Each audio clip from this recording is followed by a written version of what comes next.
was a big show, so let's get started with our deep dive. Here's what I want to talk about today. I recently read through Marcus Aurelius's Meditations. I want to go through the ideas from this classic Stoic treatise and point out those that I think are most relevant to our goal here of trying to figure out the modern concern of building a deep life in a distracted world. So why Stoicism? Well, let me tell you this. My own relationship with this philosophy is that it's something I've always had at the border of my radar, mainly because I've been friends with Ryan Holiday for a long time. So I knew him throughout all of his career and all of his very successful efforts to popularize Stoicism. So I knew about it, but I never really dived deeply into it, because if I wanted to categorize the philosophical foundations for the deep life ideas that we talk about here, they tend to come much more out of the sort of ancient Hebrew Bible tradition that then gave rise to great world religions like Judaism, Christianity, and Islam, and then later acted as the foundation for secular Enlightenment philosophy. These are these ideas that emerged in oral tradition in the late Bronze Age about humans having infinite value, that human beings themselves were built in the image of the divine, and therefore every human had value to be preserved. This was an affront when these philosophies first emerged in the early age of human civilization. This was an affront to the current order of absolute power by leaders who were ordained by God to be in charge. This was an affront to this idea of how we should organize the world. This idea that humans were infinitely valuable, of course, led to everything we now consider as modern justice movements, everything at the core of Enlightenment, human rights as we know it today. It all came from this idea that humans are infinitely valuable, and justice is about both respecting the indelible value of the individual and striving towards a more messianic future. So that's the more of the philosophical underpinnings of the deep life.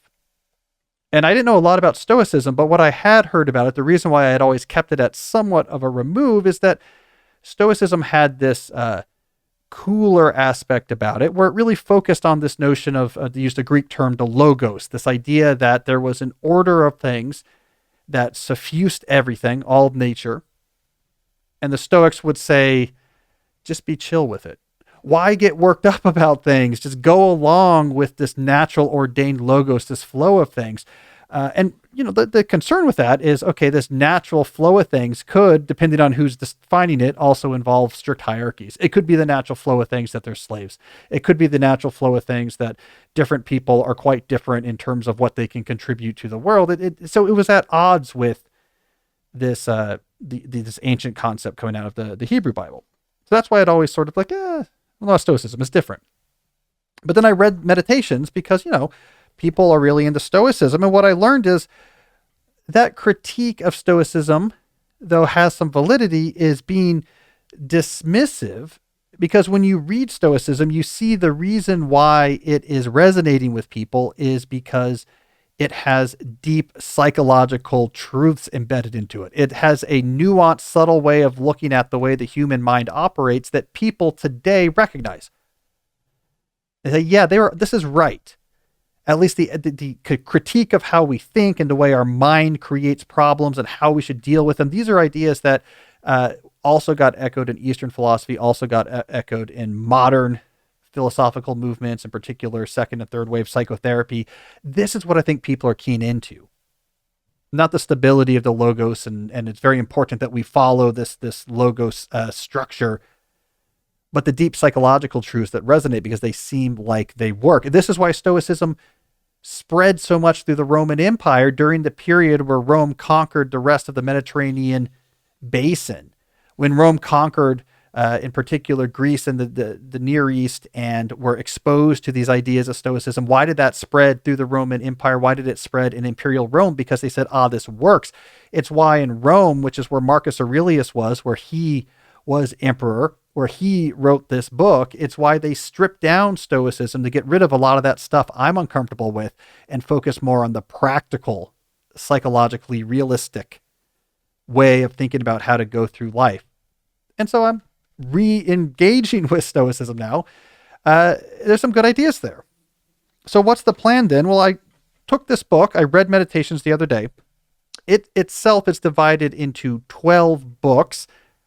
These are actually probably somewhat arbitrary. I think the best scholarship now thinks most of the ways we divide meditations in the books now is it just happens to be where scrolls ran out and a new scroll started. So most of the books are not intentional breaks put in place by Aurelius, but whatever. It's divided into 12 books. So what I did is I took one idea from each of the 12 books and meditations that I thought was most relevant to the discussion of the deep life and the modern fight against distraction that we talk about on the show, that are most relevant to what we talk about here. So we can find some useful points of connection with Stoicism.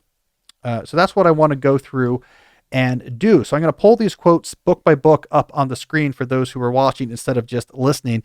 Let's start with quote number 1 from book number 1 of the Meditations. This is from passage number 6. And by the way, I should mention all of these are coming from the Gregory Hayes translation. This is from, I think, 2003, 2004. It's done in a modern English vernacular, so it's a much more approachable translation. This is a very popular translation. So just so you know, this is where my exact wording is coming from. All right, quote number 1 from book 1. It's not to waste time on nonsense, not to be taken in by conjurers and hoodoo artists. Actually, hold on a second.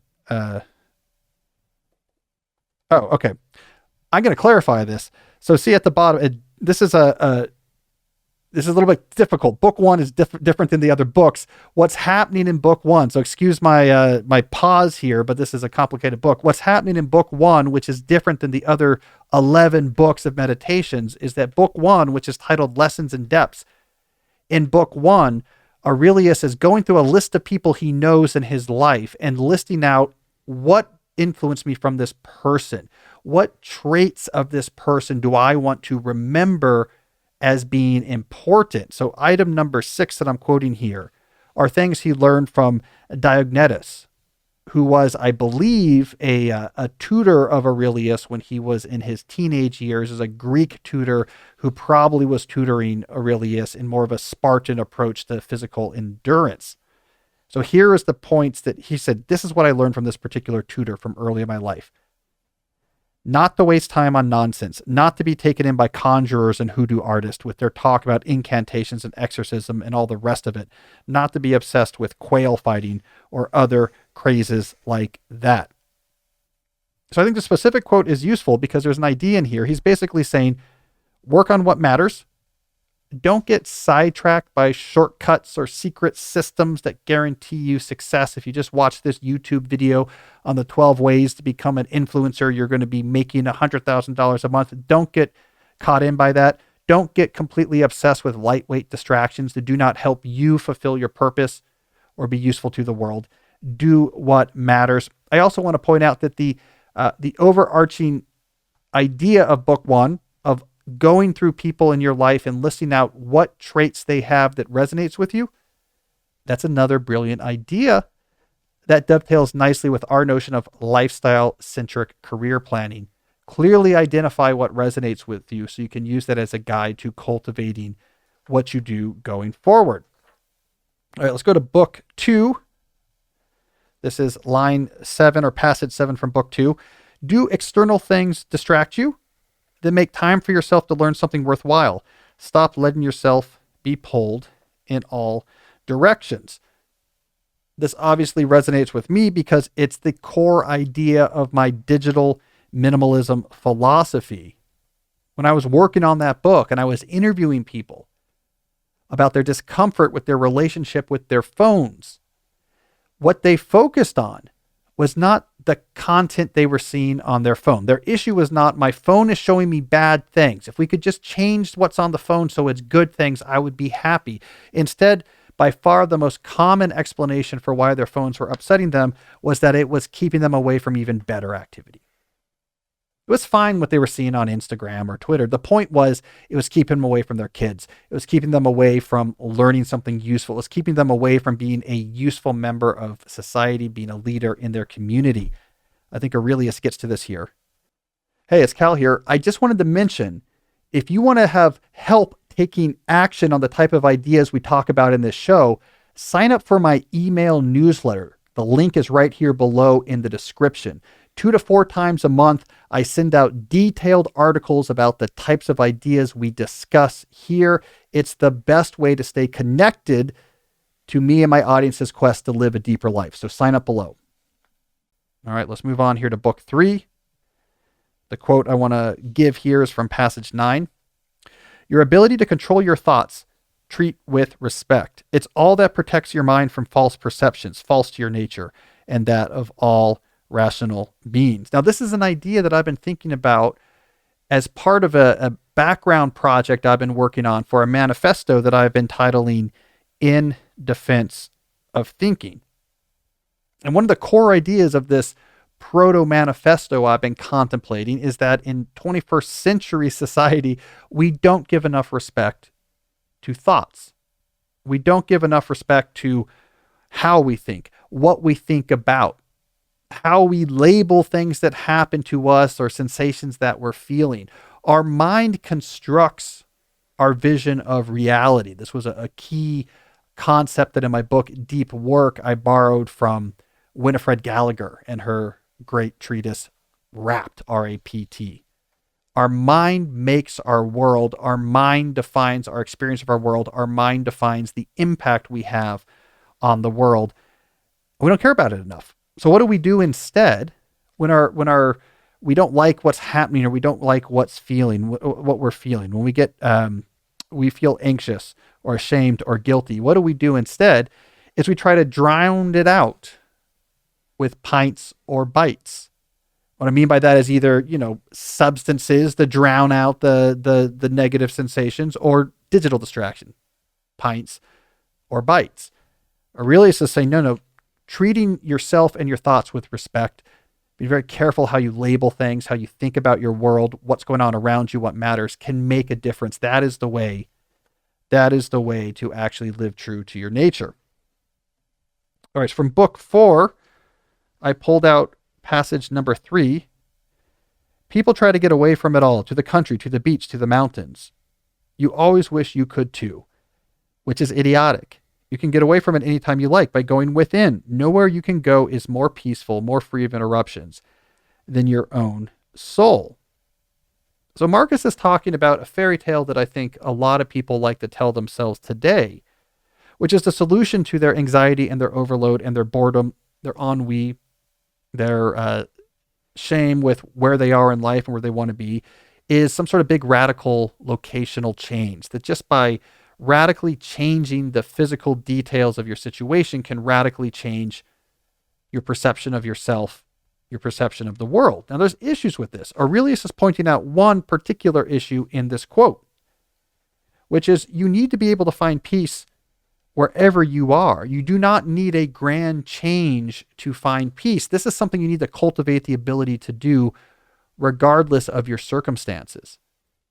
If you are really anxious from all your work or you feel bad about your impact on the world, going to the beach is not going to change that. Your inbox will bother you in the Bahamas as easily as it can in the suburbs.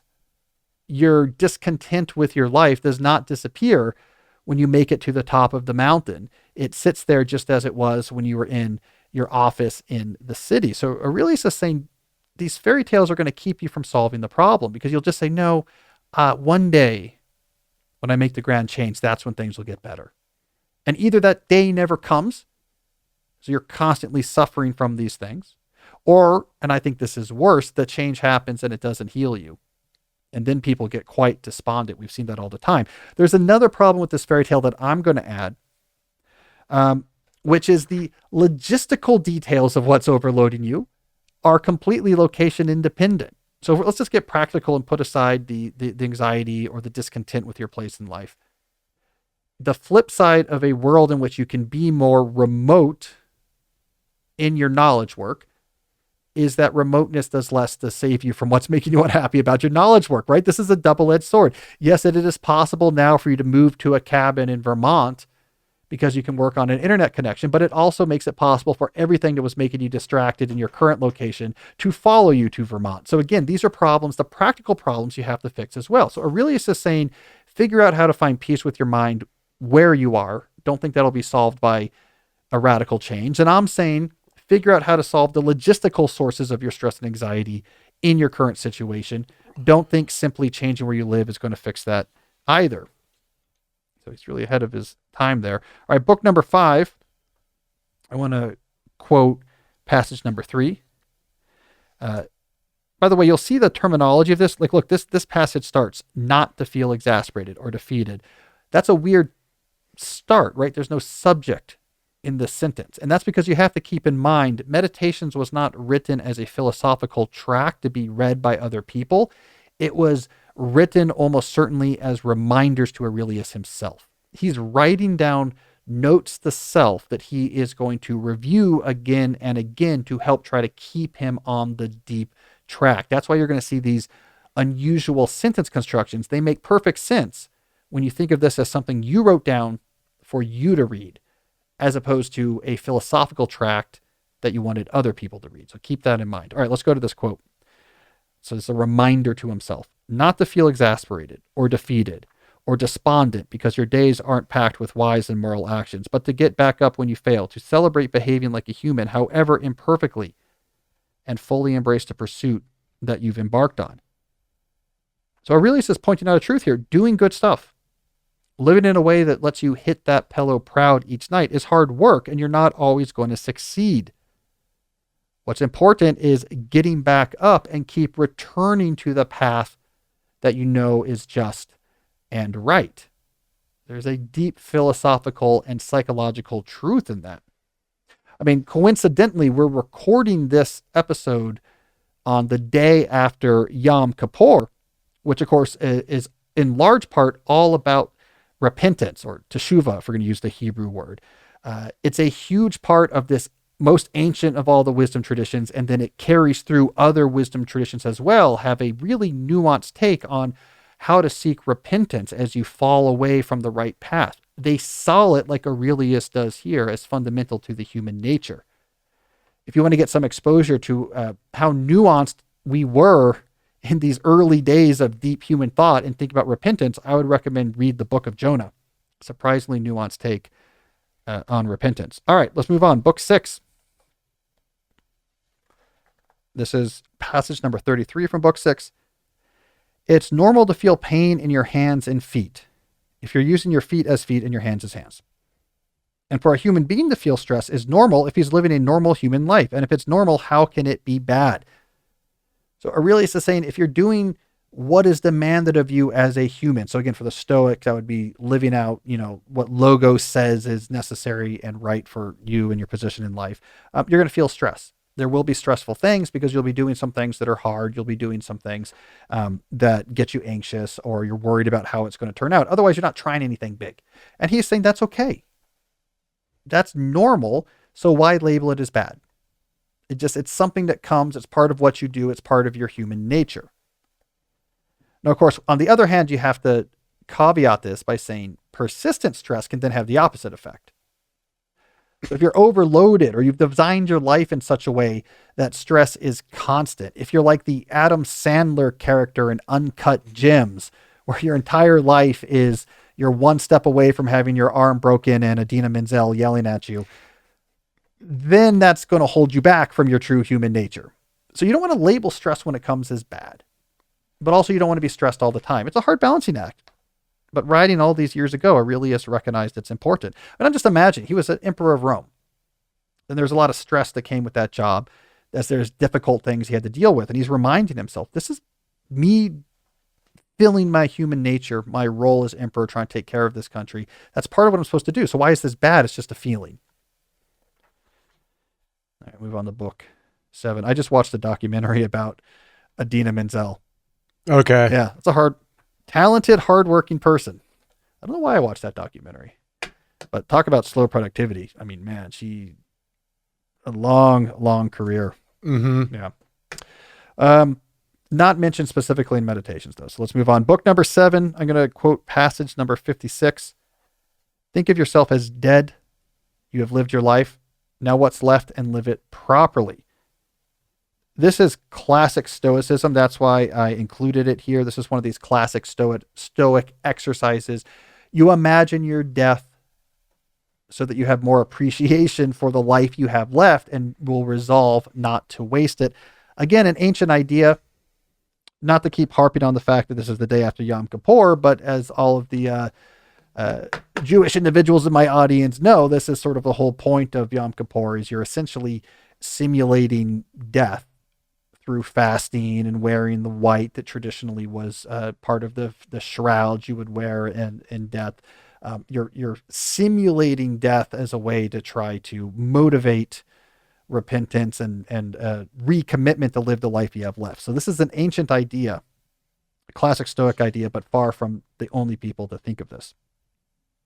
All right, we're making good progress here. Book number 8. This is from passage 19. Everything is here for a purpose, from horses to vine shoots. What's surprising about that? Even the sun will tell you, I have a purpose, and the other gods as well. And why were you born? For pleasure? See if that answer will stand up to questioning. Right? So, Aurelius is saying, what is your purpose here? What is your purpose during the time you have on earth? You need to actually confront that question. Because when you do, you're going to see the answer is almost certainly not to be on email all day at work and on my phone and video games all night when work is done. That can't possibly be your purpose.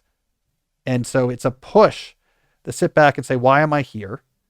What good can I do? And here I think this is where the logos concept is useful, because it's saying this could be different for different people. But where you're going to find strife and unhappiness and discord is when you get separated from this purpose and try to distract yourself, like perhaps the Epicureans might have done, try to distract yourself from what's necessary, to maybe just focus on what's fine or what's pleasure, or to fall into despair and despondency about everything you don't like. Find your purpose, pursue it. All right, we're making good progress here. Book number 9, we'll read passage 13. Today I escaped from anxiety, or no, I discarded it because it was within me in my own perceptions, not outside. So in this particular translation, Aurelius predated acceptance commitment therapy, otherwise known as third wave psychotherapy, by 2,000 years. This is actually at the core of modern evidence-based treatment for anxiety, separating the physical sensations of anxiety, which, let's think about it. What is it? It's a feeling of pressure, constriction right here, somewhat of a shallowness of breath. That's it. Isolating that from the mind's interpretation of the anxiety.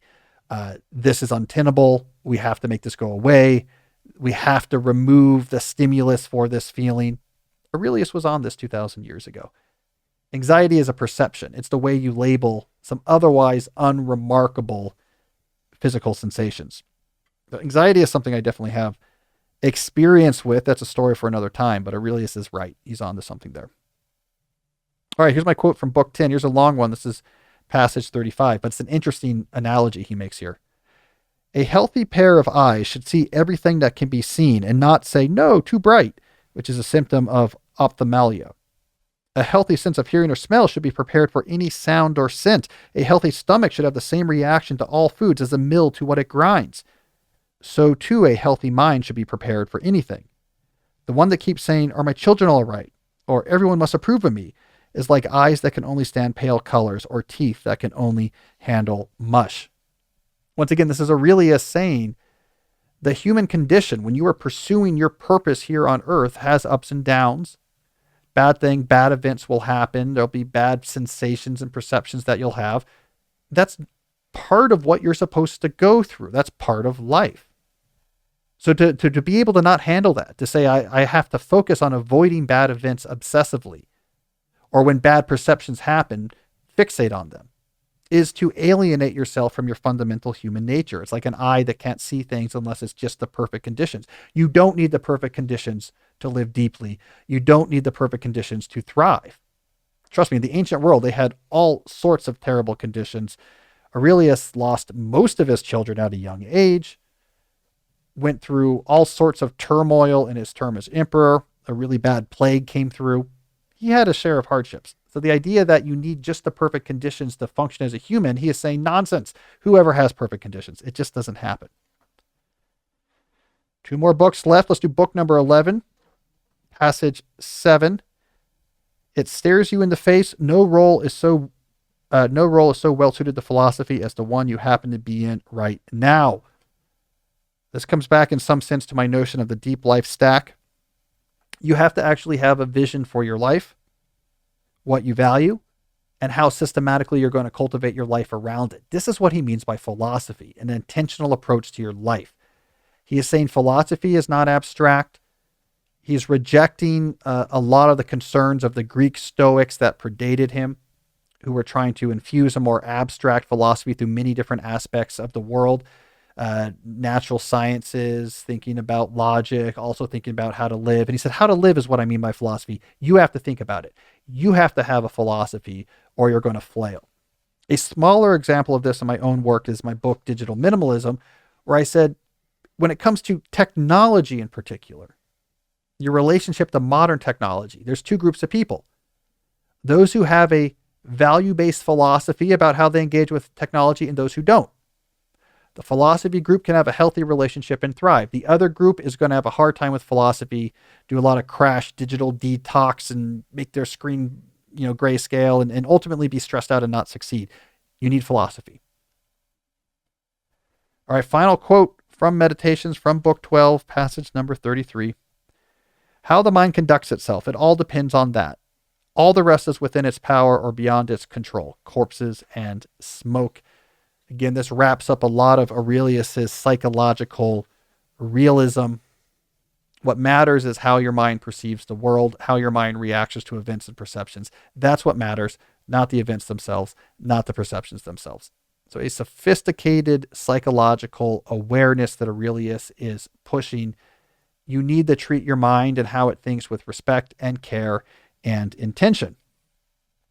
All right, well, to summarize, clearly the ideas from Stoicism are hitting a chord. My friend Ryan Holiday is a very successful, very impactful writer. This book, I was telling Jesse about this right before we recorded. This translation of Meditations, it's a great translation, but it's 10 years old. When I bought this book the other day, it was number 61 on Amazon. So these ideas are thousands of years old. This particular translation is over 10 years old. It's from like 2003, 2004, I believe. And it's one of the best-selling books in the world right now. So clearly there's ideas that are powerful. So again, there are some general reservations if we consider Stoicism as a philosophy writ large. If we consider Stoicism, if you say this is going to be my sole foundation on which I'm going to build my life, there are maybe some danger in there and there's maybe some things missing, right? Because it doesn't get to that, I would say, spiritual realism of the more Judaic-Christian tradition of the human of having infinite divineness. But there's huge psychological realism that's 2,000 years ahead of its time, especially the Roman version of Stoicism that really focuses on pragmatic approaches to life. So I am not surprised this is doing well. There's clearly some good connections to the deep life concept that we talk about here on the show. So I enjoyed having a chance to read this. Should pick it up. All right, Jesse. There we go. Stoicism. Yeah, good summary. I like the quotes. Summarized. Yeah, I mean, I was reading another translation of Meditations. A lot of the translations, because Greek or Latin can be a very formal language. Mm-hmm. And a lot of the translations, there's a lot of these and thys. I think that's why this translation is doing well. It's fantastically vernacular. Mm-hmm. It feels modern, and that's really Greg Hayes, I think, his skill. All right, so in honor of that deep dive, the questions we're going to tackle today from you, my listeners, are more philosophical in nature about finding meaning in life. So that should be fun. Before we get there, though, let me take a brief break to mention one of the sponsors that makes this show possible, a longtime sponsor of this show, Grammarly. So when it comes to writing, we know Grammarly is there to support you from beginning to end. For over 10 years, Grammarly has been powered by AI technology you can trust and rely on to help you across all the places where you write most. So on the devices you use and the apps on those devices used to write, Grammarly can help you. More recently, however, Grammarly has really leveraged recent breakthroughs in generative AI to really improve in a focused way the different manners in which their tool can help with your writing. Let me be clear about this. One of the things you can now ask is if you're feeling stuck while writing, You can ask it for ideas or outlines. You can say, for example, give me 10 possible taglines for a video thumbnail. If you want to polish it, you can actually have it now help you rewrite phrases you wrote. So you write what you want to write, but say, hey, can you say this more concisely? Can you say this more professionally? You need to get to your emails quicker. You can actually say, can you summarize this email that's currently on the screen? And it will give you a quick summary of it. Right. So this is in addition to the other stuff Grammarly has always done well, of course, letting you know if there's grammar mistakes, but also helping you with tone and style. This has been more recent. You could say things like, what's the tone of this? Can you make the tone of this writing a little more professional? Is this a little bit too aggressive? But now they've added these generative AI augmented features that really takes it to the next level. I talk a lot about AI on this show. And one of the things I often say is that this is how we should be thinking about Gen AI's impact is on these very focused specific tasks where it can come in, take something you already do and help you do it better. So you'll be amazed at what you can do with Grammarly now. So go to grammarly.com/podcast to download the tool for free today. That's grammarly.com/podcast. As long as we're talking about technology, let's talk about our friends at ExpressVPN. As I've said before, you need a VPN. Why? Because people can monitor what websites and services you use. If you're on a wireless access point at a coffee shop, anyone nearby with an antenna can see what websites or services you're talking to. If you're at home, your internet service provider sees exactly what websites or services you're talking to. So even if you have an encrypted connection, that just encrypts what you're saying to those sites. It doesn't encrypt who you're talking to. And so people can get that information, and they do. It's been revealed, for example, that many internet service providers sell information about what sites and services you use to data merchants so they can target you better with advertising. This is why you need a VPN. So what happens with a VPN? Instead of connecting directly to a website or server, you instead connect to a VPN server. And then you tell that VPN server with an encrypted message, this is who I really want to talk to. And that server talks to the site or service on your behalf, encrypts the answer, and then sends it back to you. So all the guy with the antenna in the coffee shop or your internet service provider sees is that you're talking to a VPN. And they learn nothing about what you're actually using. So if you're going to use a VPN, I suggest using the one that I personally recommend, which is ExpressVPN. They've got servers all around the world. They've got the bandwidth. The tool is so easy to use. You turn it on with a click and then use your apps or web browsers like you would normal. It just happens all transparently in the background. So check out ExpressVPN. So you can secure your online data today by visiting expressvpn.com/deep. That's EXPRESSVPN.com/deep. Don't forget that /deep because that will get you an extra 3 months free. expressvpn.com/deep. All right. Speaking of deep, Jesse, let's do some deep questions from our listeners. We got some good ones today. Yeah, we do. A real for philosophical, thread, which I love. Let's get deep here. All right. Who do we have first? We're up first with John. I'm a 31-year-old English teacher. I'm very good at what I do, and I'm well respected in the community. That said, I have a nagging feeling that I have the potential for more impact. I fear that as long as I stay in schools, I don't have the same level of autonomy to build my perfect life for my family, as well as fulfill all the aspirations I have for myself. What should I do? So I'm thinking, in honor of Stoicism, I'm gonna answer every question by saying, imagine your own death. And then I want you to play a sort of, kind of like funeral dirge. Yeah. And then let's have the graphics people turn my face into a skull, back to my face, 10 seconds, eye contact with camera, silence. Next question.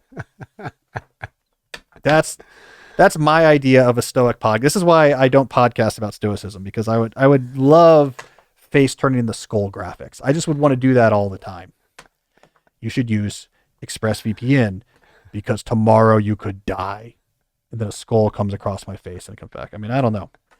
Ryan does well with his stuff, so maybe we'd be more successful. All right. Now, sorry, John, you have a serious question. I have not concerns, but I want to give you let's think of this as a safe path forward, because you're feeling You say here, nagging feeling that you have the potential for more impact. You're also talking about building the perfect life for your family. What I don't want you to do here is just make a radical change with the hope that the radical change itself is going to heal you. We saw this in Marcus Aurelius, right? He said, oh, everyone dreams about going to the beach or the mountains and you'll be fine. And he said, this is quote unquote idiotic. Now, I don't know what the Latin term for idiotic is. I'm sure it's very fancy, but he was cutting to the trace. That's not going to solve the problem by itself. So what I want you to do instead here is really embrace lifestyle-centric career planning. So I want you to be more specific about this vision of your perfect life for your family. Be more specific about your aspirations and what it looks like to be fulfilling your aspirations. We want this specificity because then you can get more specific in your responses to this otherwise vague but insistent urge that you feel.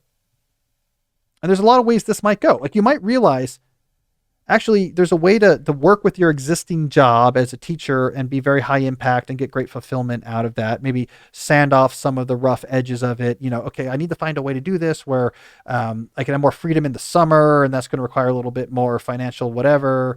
And I don't want to teach this class, but move here and not do the department chair position. Like there's some finagling maybe. And again, I'm just doing thought experiments. Maybe some finagling to make it work, but then also lean into what you value out of it, the sort of Robin Williams Dead Poet Society core to it. And you might find that really most of the things you want for this perfect life for your family are sort of orthogonal to your job and about how what you're doing in the rest of your life and how you're structuring the rest of your life and what you pursue. Or you might find, oh, I have this clear aspiration and being an English teacher doesn't get me there, but this other option that makes sense. And here's how I'd get to that other option. And this combined with moving here clearly gets me closer to my vision.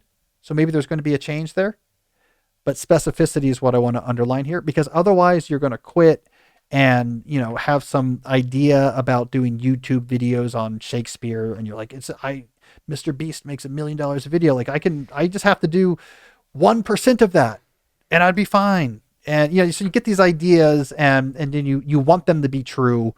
And then you move to the, you know, you're an English teacher. I imagine you living in England, which makes no sense. I was about to say you moved to Cornwall to the coast because I was trying to be very British, but English teacher, this, of course, it's crazy. That's just, you could live anywhere. So whatever, but you know what I'm saying? You're going to end up like moving somewhere dramatic you can't afford and thinking your YouTube videos are going to make money. And then your wife gets really mad at you and then everything's worse. So lifestyle-centered career planning. Specificity in vision leads to specificity in action, which leads to a much higher probability of good return. All right, let's keep rolling. Who do we have next? All right, next question's from Mike. I'm a 51-year-old professional screenwriter in Hollywood. I've been doing that for the last 23 years. I write mostly movies and some TV.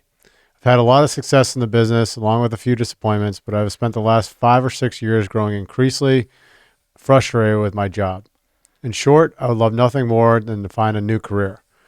However, I'm married with 2 high school children, and I want to find something that's stable and sustainable for possibly the next 10 to 15 years. And I want to live in the same area that I'm living now, which is in Southern California. I'm creative. I have excellent written and verbal skills. I'm great with pressure and deadlines, but I have no experience in any other business. I feel like a recent liberal arts graduate entering the job market for the first time with no tangible skills, no business knowledge, no understanding of any other industry. Can I switch jobs? And if so, how? Well, Mike, my number one piece of advice, imagine your own death. Goal graphic.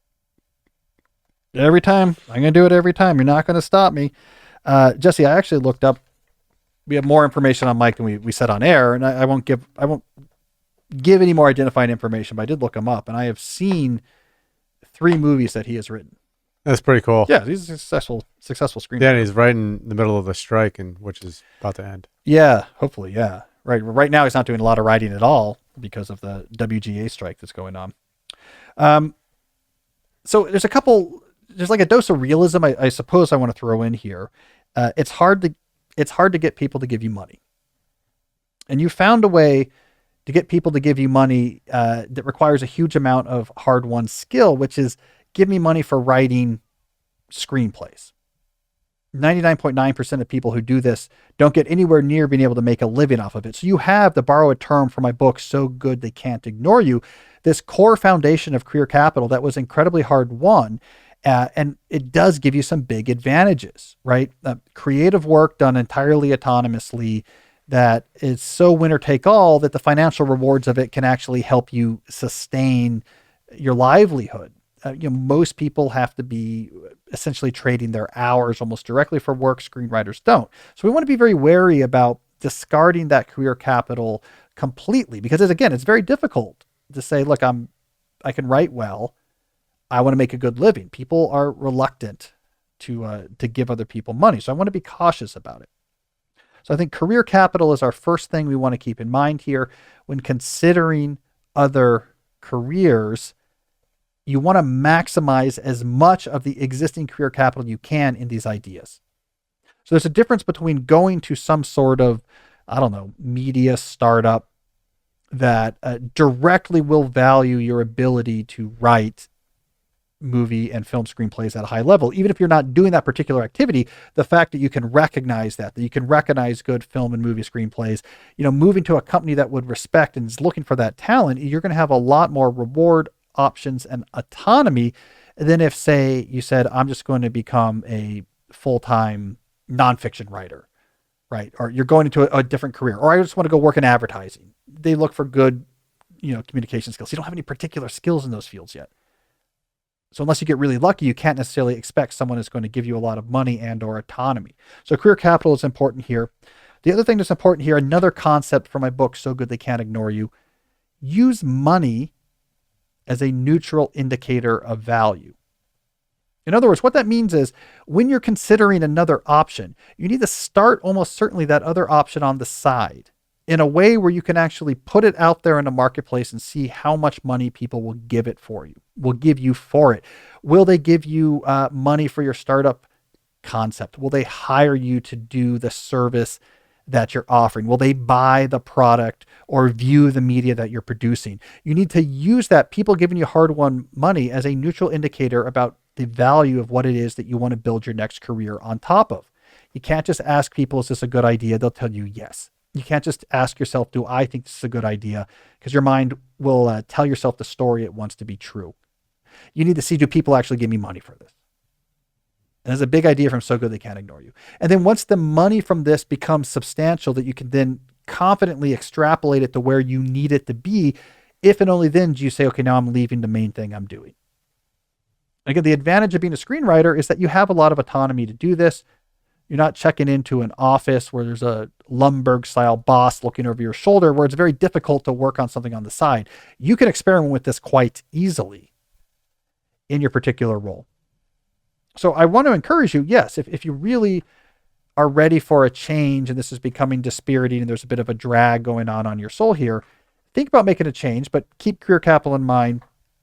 You probably want to use money as a neutral indicator of value. This might slow down the change. It might slow down the radical dramaticness of the change when it happens, but it's going to be insurance against career vision disaster. Okay, let's keep rolling. Who do we got next?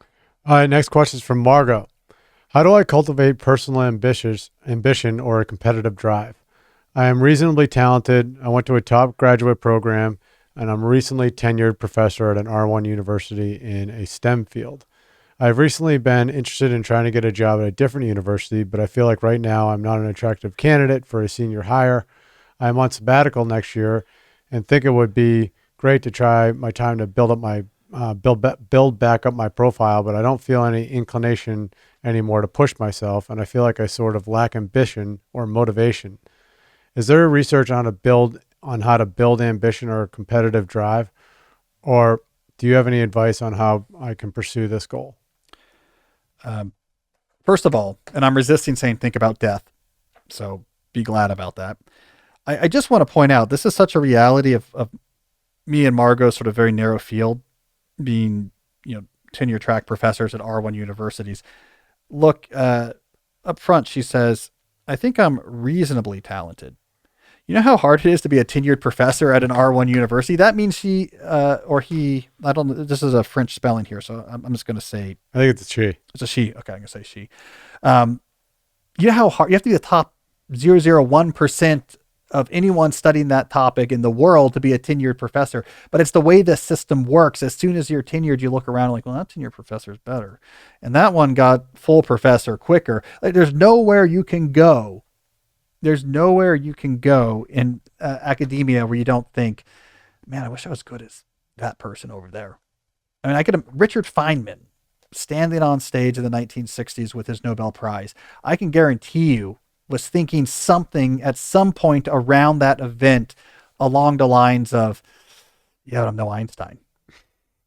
And I can guarantee you that Einstein is saying at some point, well, I revised Newtonian mechanics, but I'm no Newton. So there's the bars are impossible.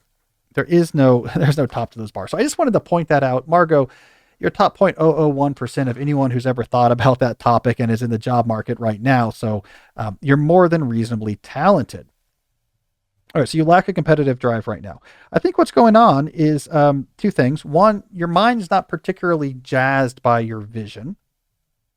So we got more detail that we didn't read on air, but one of the elements from your extended question is that you're leaving more because there's stuff you don't like about your current university than it is that there's a specific positive vision that you're pursuing. It's hard to get really geared up for very difficult work when really it's just about, I don't like what's happening here. Maybe it'll be better somewhere else. Also, and again, I'm drawing from the longer version of your question, you're tired. You had a baby recently, so you're tired. And you have other things. Your mind very correctly is saying this is really important because it is, because you have a baby, and human babies are born in a way that makes them much more helpless than other mammals at that same age. And every instinct in your body is saying this should be a priority right now. This is why you should be, I would say, be happy you're a tenured professor. Great. Downshift.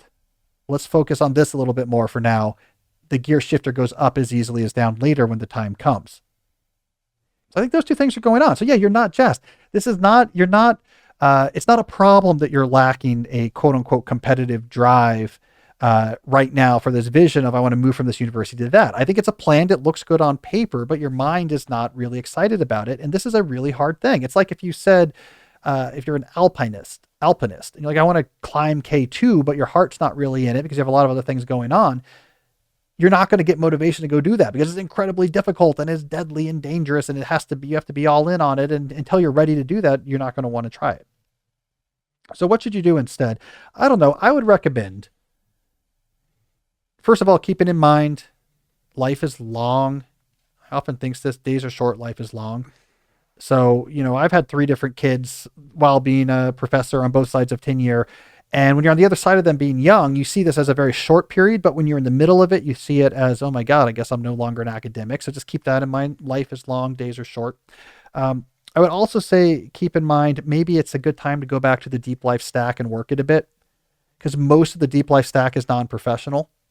And this might be where you're going to get some gas back in the tank, is thinking about the other things that are important in your life, going back and re-engaging with discipline and getting a control on all the different things, clarifying your values, having a code and rituals that support it, becoming a leader in the communities that matter, from your family to your town to the wider university or global communities. These things that make humans human. Get to the top level of the stack where you plan for the remarkable, and maybe change an aspect of your life that's not professional into something more remarkable. You change where you live or your house, or you start some sort of program that's like really exciting and off the wall. Work to stack for a bit. Refine some mojo, because look, this is, you've been focused on this since grad school. You got the tenure. Your mind's like, we've done this. I really don't want to gear up again for a new academic push, and I'm tired. So get the other parts of your life in order, and then step back and do some lifestyle such a career planning. And there, when you're feeling like you've got your arm around your life, you're in the driver's seat of intention again, you trust your efficacy, that your self-discipline is there. You can say, okay, what do we want to do with this professional thing? Do I want to reconfigure my situation here at my university? Do I want to move? Well, okay, now how am I going to move? I'm going to focus on this to go over here. You start to get creative. You start to see avenues. But I think what's happening now, again, is that you're just on paper, I should go somewhere else. It's this like myopic academic focus we all get in this career. Let me go to a better school. It's going to be better. Oh my God, I got to get these grants and these publications. And oh my God, it's going to be so hard. And I've been up all night with the baby. That's just not going to fly. The dog's not going to hunt there. All right. So be chill with the idea that you're downshifted right now. Work the full deep life stack. And then we'll return to this question with wind behind us, pushing the proverbial sails, saying, now what do I really want to do with this professional aspect of my life? You'll be ready to answer that question then. Yeah, I agree with you. She could even introduce some of the competitiveness into our non-professional life. For instance, like for me, it would be like golf or a tennis match or something like that. Yeah, like something athletic or a hobby. Yeah. Get your spirit in order. Like, there's a good book about this I'll recommend. And I don't know exactly. I'm going to get the name wrong. I think it's an MIT philosophy professor. And there's like two of those, right? Because everyone at MIT is a STEM person, except for they have like one philosopher and, one humanities professor. But I believe his name is Kieran Sieta, Ceitya. Jesse will check this out. But the book he wrote is called Midlife. I've talked about it on the program before. And in it, Margot, he talks about reaching tenure at MIT and exactly this drop in competitive drive, a sort of midlife crisis, so to speak. It comes early for academics because tenure typically happens in your 30s. He was in your exact same situation, and he gets into his subsequent, he embraced Aristotle in particular and the Nicomachean ethics, and he pulled from philosophy to sort of engage with this question of refinding meaning in midlife. And again, I know you might be at an age where you say, I'm not quite midlife yet, but academic years are like dog years. So, you can be 33 and it's like the normal person equivalent of being 47. So check that book out. Also check out perhaps The Second Mountain by David Brooks, which is again, all about his similar thing. Second half of life. So the first mountain is your initial professional ambition to become a tenured professor, to become a columnist in the New York Times. What you do with the second half of your life. What's the second mountain that you pursue? That book, I think you're going to find, you'll find a lot of value in that as well.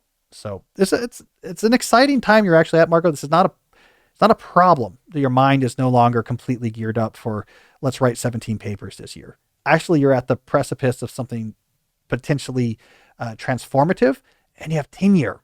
So you have some flexibility to actually pursue it. So this would be my Marcus Aurelius advice would be change your analysis of this current moment to be a very positive thing and not a negative thing.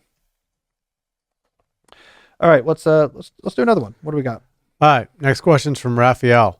I'm a lawyer, and in 2001, I decided I wanted to live a more meaningful life. I learned to code and used this career capital to launch a bootstrap startup in my field. I've been pretty successful with consistent revenue growth, and currently I have a team of 15 people. The journey was a joy in the beginning, but things have been really stressful for the last 5 years. It seems that even though I'm the CEO, I can't find time to deal with the important stuff, and I'm always dwelling on what's urgent. How can I go about organizing my life differently so that I can deliver work that really matters and I stop being so on edge? There must be a way, as I'm the CEO. Well, I'm going to give you, Raphael, I'm going to give you the tactical short-term answer, and then I'm going to give you a bigger sort of philosophical answer to this question as well.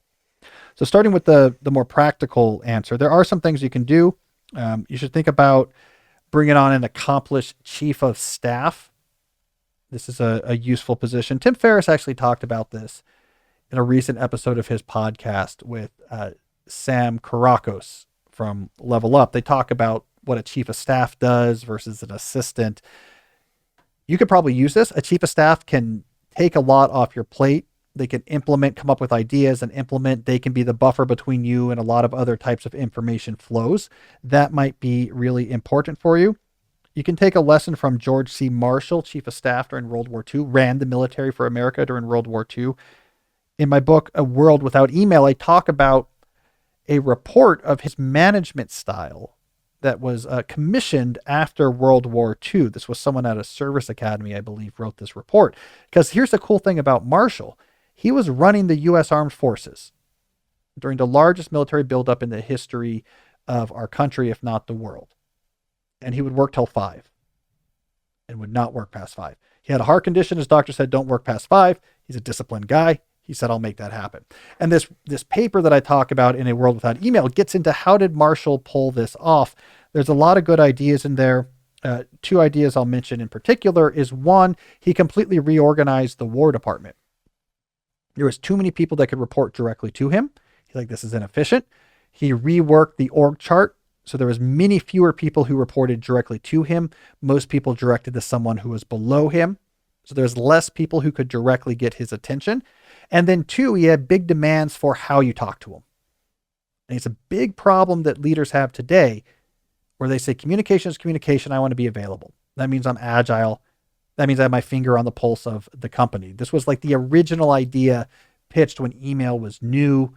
This famous Wired article about Bill Gates getting email and how he answered every email. And it was considered this like revolutionary thing. It doesn't work. So Marshall was very careful about how you communicated to him. You had to know this is my purpose in talking to you before you would get into Marshall's office. You had to give him a quick briefing. You had to get right to the nub of this is where a decision needs to be made, that we need your input. Here's all the relevant information. And if you weren't prepared, he would kick you right out. So he made other people do more work before they communicated with him. This is not asymmetry. This is about maximizing his potential impact at the head of the organization. It is not maximized if he has to sit there while you're trying to figure out while you're talking to him. A couple other things I'll suggest. Have a new email policy. This was also suggested in A World Without Email. Email can be used for questions that can be answered with a single line or two, no back and forths.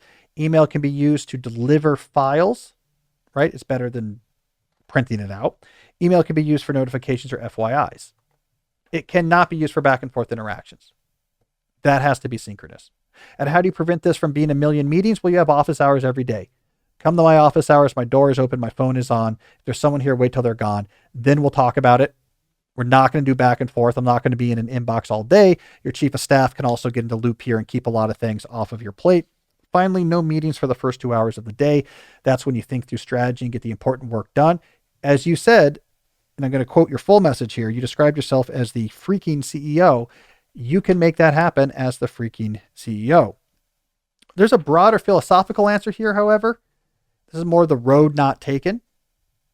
If you read a book I like called A Company of One, in this book, the key idea that's being pitched is that as you're exactly your situation, as you're growing a company and it's doing well, the thing you're doing is in demand. You have two options. One, grow. Great, it's in demand. So let's keep hiring people so we can bring in more revenue and we can become a bigger company. And as what's argued in this book, and I don't know why, Jesse, maybe you can look it up. The author's name is escaping me. Talk about midlife at the moment. Paul is involved. Something. I'm not sure why I can't remember his name. We'll look that up. But the book is called A Company of One. Jesse will look up the name of the author. Might be Graham. I'll look it up. Yeah. So there's, but what Jarvis. Paul Jarvis. So I was right with Paul. Yep. There we go. I actually write about him in my new book coming out in March, so I'm really forgetting things. Jarvis says there's two options as your company gets successful. You can grow, which means you hire more people, and then you can service more clients, and your revenue, the overall revenue of the company can increase. And this has the advantage, like, why do you do this? So that your company's value goes up, and it gives you the possibility of now we can sell this company maybe for $20 million 10 years down the line. The other option, he says, is use the leverage of your company being successful and in demand to make your life easier. Great. I'm going to charge more. I'm going to do less. Great. Now on half of the time I'm working, I can be matching my salary that I had before. So you can extract the value of what you're doing to make your life easier, or you can extract the value of what you're doing to make your company grow more. But as Jarvis says, and it's borne out in your example, if you go the grow route, your life's going to get busier. And so you have to ask, is this potential buyout in the future more valuable to me than the fact that I could be making a really good living with a much easier, more autonomous, flexible job than I had before? And it almost becomes a knowledge work version of that parable you hear again and again of the American business executive who goes on vacation in Mexico, and he comes across a Mexican fisherman in a small village in Mexico, and he says, "Hey, let me tell you, there's a lot of good fish out here. You have a good fishing spot. With my help, I could really help you grow, right? Like we could hire some people and you could have multiple boats go out. As that gets more successful, you could then level up to a really large commercial boat and start selling to commercial contracts, all around the world. Like, this is a great fishing spot. You have great expertise. I could help this become big. And in this parable, the fisherman says, well, why would I want to do that? And he's like, well, the executive's like, if you do this, you could eventually sell the company and have all this money, and it would allow you to live in like a beautiful small town by the coast and just go out and fish each day. It's kind of similar, right? I mean, why do you want your $7 million share of the $20 million sale? As you imagine, like, it'd be great. I would have, more control over my time and do some work with my money and have flexibility, but you could probably get that within 6 months by instead just saying, hey, I'm in a lot of demand, tripling my prices, cutting my hours in half, and going to learn to fish. So keep that in mind more broadly, the audience out there more broadly. Paul Jarvis, Company of One, gives you an alternative response to success in your small company, small startup, or in your freelance skills. All right, let's do one more question, Jesse. I feel it. Last question's from Sean. How can I better handle a work setback? I'm an engineer and I've been processing a recent setback from a feature launch that didn't meet expectations. The combination of already being mildly burnt out in this long delivery journey and the disappointing outcome have knocked me out of balance. There's a sense of meh to both work and leisure activities that I usually engage in with much more zeal. What have you done in your experiences, and how can I bounce back? Well, Sean, I mean, I would say you don't have to bounce back right away. So there's this core idea that's part of my broader philosophy of slow productivity that, I've been thinking about a lot, because in March I have this eponymous book coming out on that topic. Principle number 2 of slow productivity is work at a natural pace. When you dive into that, what that means is, among other things, there should be, if you want to embrace human nature, and again, we're getting a bit of a Marcus Aurelius meditations vibe here, the embrace logos, there should be more of a seasonality to your work. And there's periods where you're really locked in and going after something. And there are periods where you're downshifted because you're exhausted and something didn't go well and your brain is burnt out and it needs a couple months. And I don't think that's a bad thing. This notion of we should always be at some sort of consistent high level of execution is not realistic. The people who say they're doing that are either lying or they're drugging themselves up to try to make it happen. But human beings were not evolved this way. Life in the Paleolithic was not at a consistent 8. It was 9s followed by lots of 2s with the occasional 5s. It was up and down. Early Neolithic was the same thing. My God, we're in the fields all day in October, and in January we have nothing to do. We're used to energy and energy output being up and down. We're used to the periods of extreme work versus periods of recharge. So I'd say just do some of that, Sean. Lean into I don't need a plan right now to recharge or bounce back in 2 days. I'm just, doing a little bit more of the bare minimum work, being a little bit more clever about my emails. Let me take a month or two and be careful about, when I take on the next project. I'm going to take a couple of days off, see if anyone notices, send a couple of emails from the movie theater. You've done that before. And I would say don't worry about that. Rest and recharge. And then a month or two down the line, say, okay, what are we going to work on next? And then you cycle back up again. I actually have a New Yorker piece about that, Jesse. I don't remember the actual title. It came out last year. But basically it's a piece. And you can find that if you just go to my New Yorker archive. calnewport.com, you'll see on there's a link to my New Yorker archive, or just search Cal Newport New Yorker. It's from last spring or last winter. I had a piece where I looked at everything we know about how early humans worked. So we're talking about the hunter-gatherer period. So what did we spend 300,000 years doing as a species with respect to work? And then I said, what can we learn about that for modern knowledge work? And this idea that we should have much more seasonality and intense periods followed by rest periods was one of the key ideas that came out of that article. I elaborated on this a lot more in my new book as well. All right, well, that's good. Those are good questions. I want to move on to a final segment here in a second, where as I do each month, I want to talk about the books I read last month. First, let me briefly mention another longtime sponsor of this show, and that's our friends at Blinkist. The Blinkist app enables you to understand the most important ideas from over 5,500 nonfiction books and podcasts by consuming 15-minute summaries called blinks that you can either read or listen to straight from their app. The way that Jesse and I use Blinkist and what we suggest is as a triage tool for your reading habit. If a book seems potentially interesting, listen to or read the blink first. Almost always, getting this 15-minute summary tells you exactly what you need to make the decision, should I actually buy and read this book or not? It's going to make your success rate with book purchases, so that ratio of purchase to completion, it's going to double or triple that success rate. I think it's a critical tool that any serious reader should consider using. So here's the good news. Right now, Blinkist has a special offer just for our audience. Go to Blinkist.com/deep to start your 7-day free trial, and you will get 25% off a Blinkist premium membership. That's Blinkist, spelled Blinkist, Blinkist.com/deep to get 25% off and a 7-day free trial. That's Blinkist.com/deep. And now for a limited time, you can use the Blinkist Connect program to share your premium account. You will get 2 premium subscriptions for the price of 1. So you can spread the joy of Blinkist to a friend you know will like it. That's Blinkist.com/deep. Let's also talk about life insurance. I mean, when else are you going to think about life insurance more than after reading Meditations by Marcus Aurelius? Throughout this whole book, he says, think about your death. So if you read this book, as I just did, you come out of it thinking, my God, I'm going to die. I need more life insurance. I'm convinced that Aurelius probably had a Policy Genius account that he worked for Policy Genius, because this whole book makes you think about life insurance. So why don't you have more life insurance? Aurelius told you to think about death. What's going to happen to your loved ones, the people who depend on you? Why don't you have more life insurance? Because you don't know how to do it.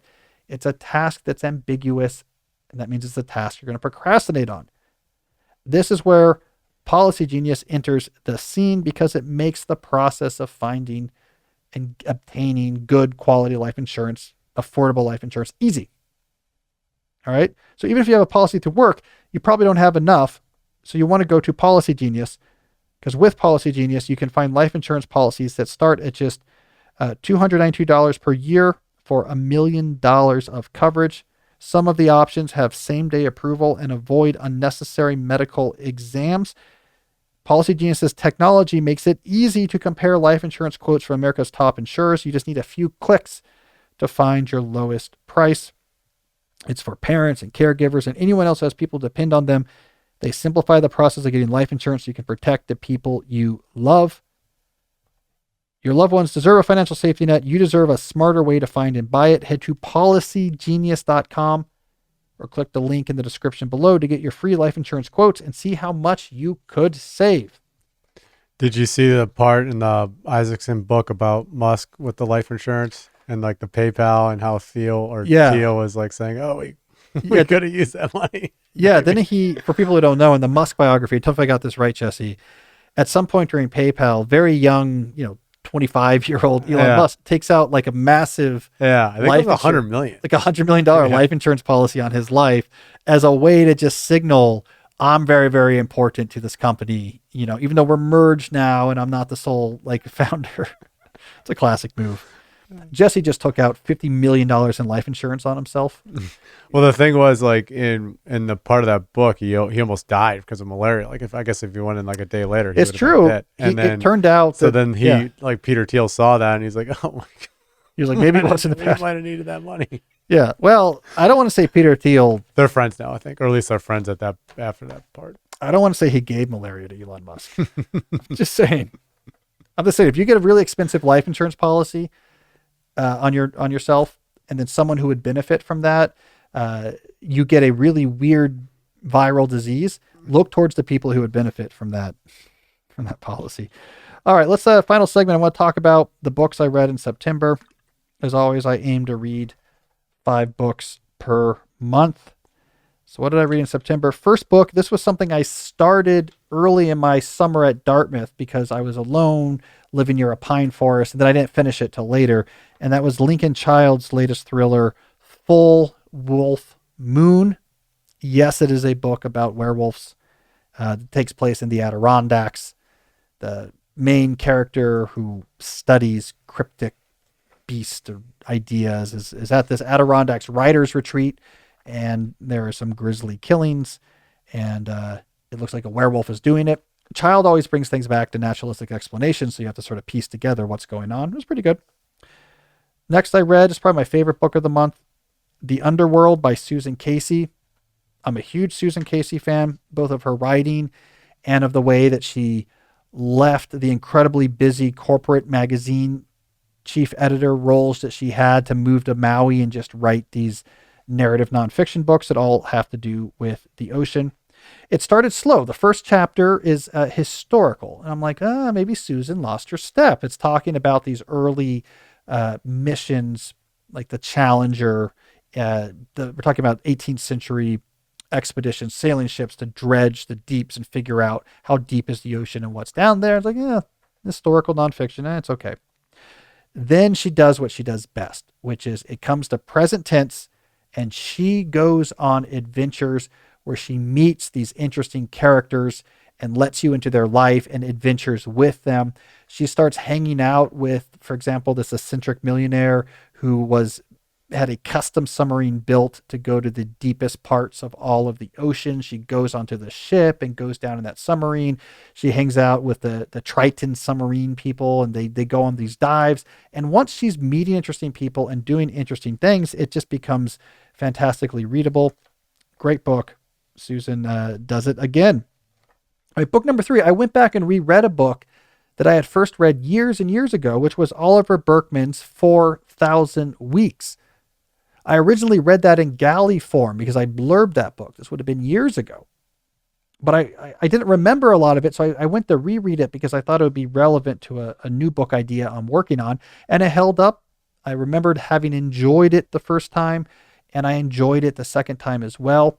Berkman brings a great, somewhat cynical British detachment to the ways we think about productivity and accomplishment that really struck a chord when it came out. So definitely recommend that. Tim Ferriss, I think, either interviewed Berkman. Actually, I think Ferriss actually read one of the chapters of the book or played one of the chapters of the book, the audiobook, on his podcast. I think you told him about the book. I did, yeah. So I had told Tim about 4,000 Weeks, and then Tim really got into it. And then I think he either had Oliver on or played a chapter of the book on his podcast. So if you want to get a little deeper on it, you can check out that Ferriss podcast. That would have been, I don't know, last year or the year before. Then I read Rethinking Fandom by Craig Calcaterra. So this is for my sports book club that I'm in. Just a bunch of dudes to get together and read books about sports. Everything is interesting. Rethinking Fandom is interesting. Short. It's about all sports. It's all sports. I mean, it's a little bit, it has some interesting ideas. I mean, it's basically like he's a sports writer, he's a baseball writer, and he's like, I don't know, I think sports are kind of problematic, and so we should be careful about being sports fans. They're owned by rich people, and like these rich people kind of suck, and should we really be cheering for these billionaires and helping out their teams? And we should just be kind of like less excited fans. That's basically the gist of it. I mean, there's some really good points in there. Obviously, it's well researched. I mean, the arguments about the one that really resonated with me as a Washington Nationals fan was, do we really just have to accept tanking? Like fans, like, yeah, I mean, we have to tank to rebuild the team, even though, of course, it's possible to go through a rebuild without tanking so hard if you just spent more money. So who really benefits from, there's two aspects to tanking, the rebuilding of the farm system and getting talent up, and doing worse matters for that.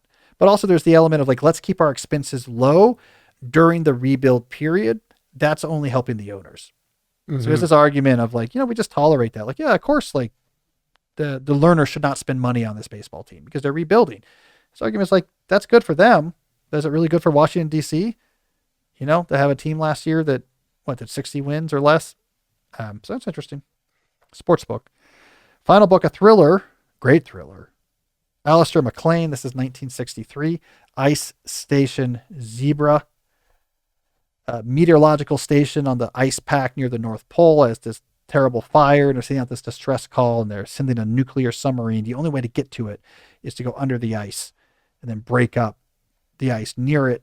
And so they're going out there, and there's more to this fire than was at first people suspected. One of the cool things about this book, other than just like classic MacLean, he helped invent the modern thriller, and just it's 6 thriller moments, 3 major, 3 minor. Like, he has the whole formula down. What's cool about it is nuclear submarines were new. So he's talking about all of these innovations that were new to nuclear submarines that wouldn't be surprising to us today. But in 1963, no one had ever designed a boat before that spent more than a handful of hours underwater. Submarines pre-nuclear power were on the surface, that you would only go underwater temporarily to approach the ship and fire. And he was talking about how different it is to have how do you have a boat that stays underwater? How does it navigate? How do you throw out the garbage? Also, how big these boats were, because they had to fit nuclear reactors. And so it was cool. I mean, I like that part of stuff we take for granted was very new. So it was like a techno thriller of the time. So there you go. Those were the 5 books, Jesse, that I read in September. And that's all the time we have for today's episode. I like to give a final note at the end of every episode now. If you're listening and you like it, do a review on iTunes or subscribe. That does matter. Somehow they use that to figure out whether they show the show to someone else. If you're listening and you want to watch, again, it's thedeeplife.com/listen, episode 268. The videos will be right there. All right.